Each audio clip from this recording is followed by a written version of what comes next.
guys, dito na naman tayo guys sa bundok guys. Ayun, may naliligo guys, si Kuya Ayman yan. Ayun, sila ni Christian.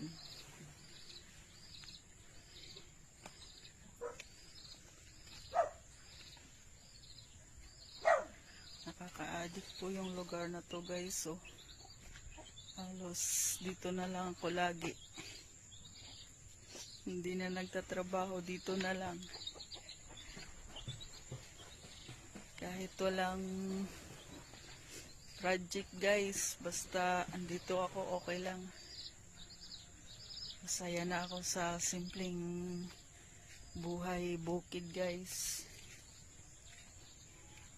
Ayan guys, oh.